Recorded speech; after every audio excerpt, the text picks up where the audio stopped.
Hello guys, कैसे हैं आप सभी लोग। I hope all are fine.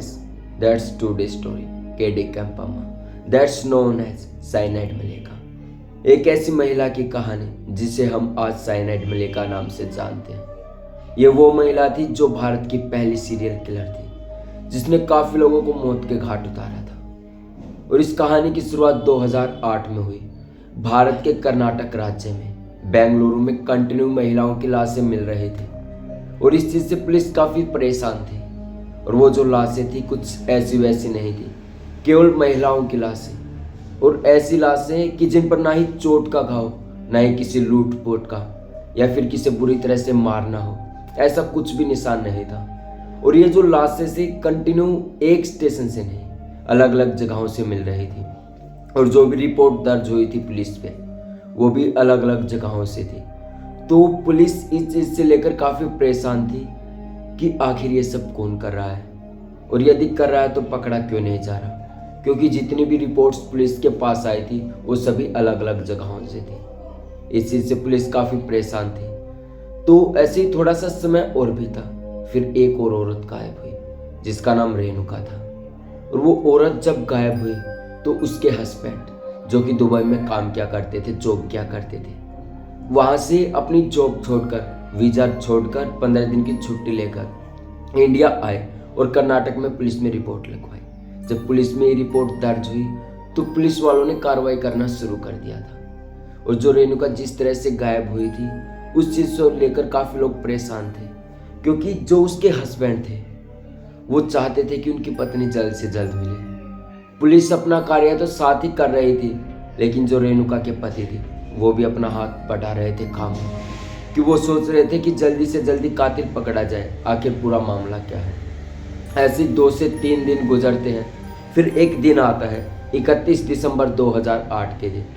उसे पता चलता है, जो उसके हस्बैंड थे रेणुका के, कि वो जो महिला थी उसके साथ रेणुका थी। यानी एक महिला थी जिसके साथ रेणुका थी, और उस महिला का नाम केडी कैंपा था।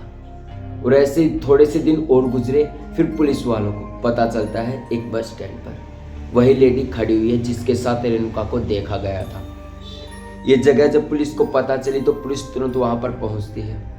और वो जो औरत थी, जो सिंपल सी दिखने वाली, उसे कैसे खै नहीं पता, वो एकदम से गंवार टाइप, यानी कि घर से निकली हुई जिसे कुछ भी नहीं पता हो, अनपढ़ गंवार सी जिसे कुछ भी ना मालूम, ऐसी वो औरत थी जिसका नाम केडी कैंपा था।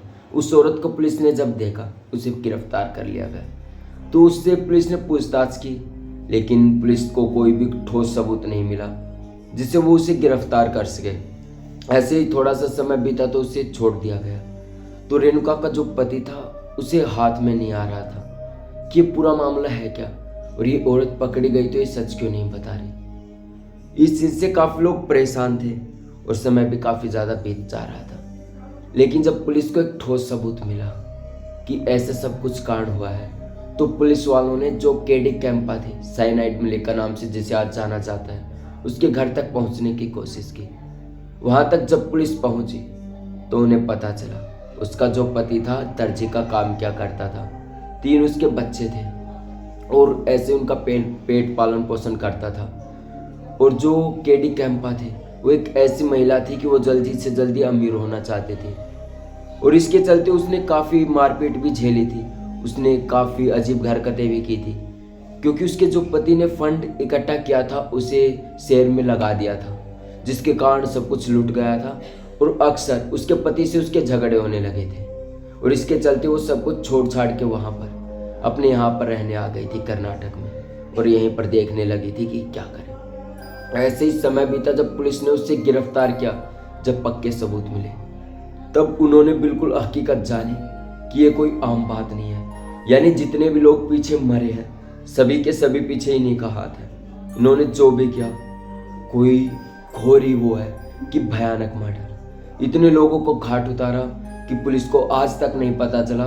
बस गिनती में केवल 7 लोग आए हैं जिनका नाम मैं हाल ही में आखिर में बताऊंगा आप लोगों को, लेकिन जो हुआ वो किसी के काबिल नहीं था। ऐसे ही थोड़ा सा समय व्यतीत किया, उसके बाद तो पता चला ये जो केडी कैंपा है, ये जिससे ही मिलती है हर वक्त अपना नाम चेंज कर लेती है। और ये जो थी, इसने 1999 में अक्टूबर में अपनी पहली चोरी करी थी। और जब ये पकड़े गई थी, जब ये सोने की दुकान पर काम किया करती थी, जो ज्वेलरी शॉप होती है, वहाँ पर उसे इस साइनाइड जहर के बारे में पता चला। और सबसे पहली मौत इसने करी थी ममता रंजन, जो थी 1999 में। इसे जब पकड़ा गया 1999 में, तो पुलिस जो थी वो ऐसी चोरी किया करती, तो ये पकड़ी गई। 6 महीने तक इसे सजा मिली।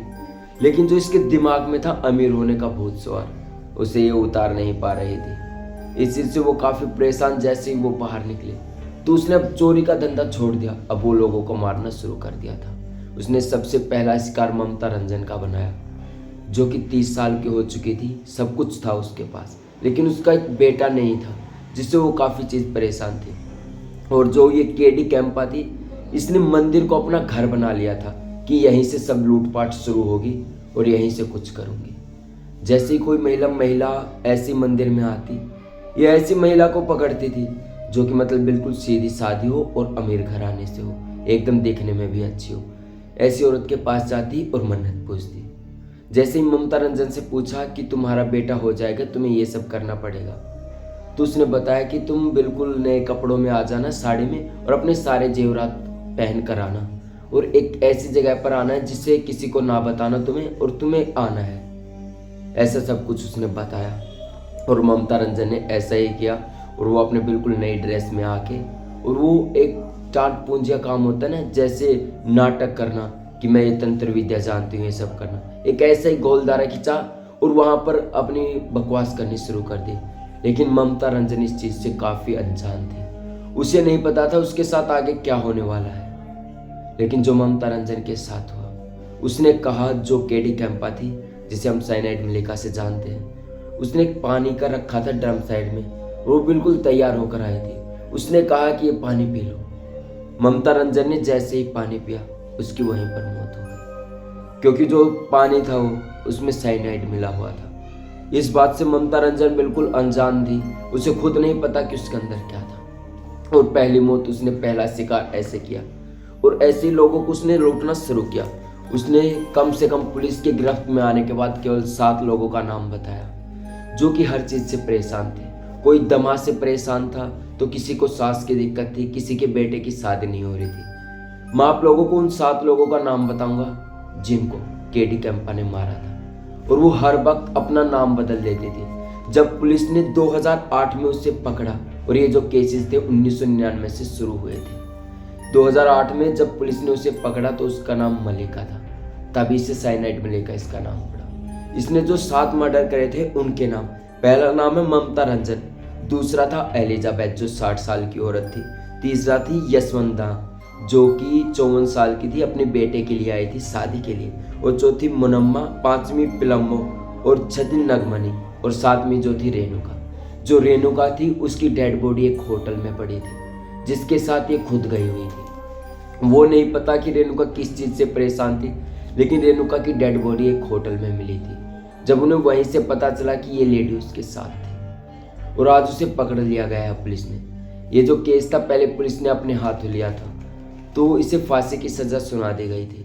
लेकिन जब ये फैसला हाई कोर्ट तक गया तो उन्होंने सजा को कम कर दिया और इसकी सजा को उम्र कैद कर दिया। आज भी ये उम्र कैद काट रही है। और जो सबसे बड़ी बात, इसने मंदिर को अपना घर बना लिया था, वहीं से लोगों को लूटना शुरू कर दिया था, क्योंकि इसके दिमाग में अमीर होने का भूत सवार हो गया था और इसे आगे पीछे कुछ भी नहीं दिखाई दे रहा था। बस जैसे तैसे जो भी करना है, लूटपाट करना या फिर चोरी करना। 1999 अक्टूबर में इसने अपनी पहली चोरी करी थी सुनार की दुकान में, यानी ज्वेलरी शॉप में, और वहीं पर वो पकड़ी गई थी। लेकिन जो इसने किया, आज तक किसी को नहीं पता कि 7 मर्डर किए या फिर 8 या फिर कितने भी हो।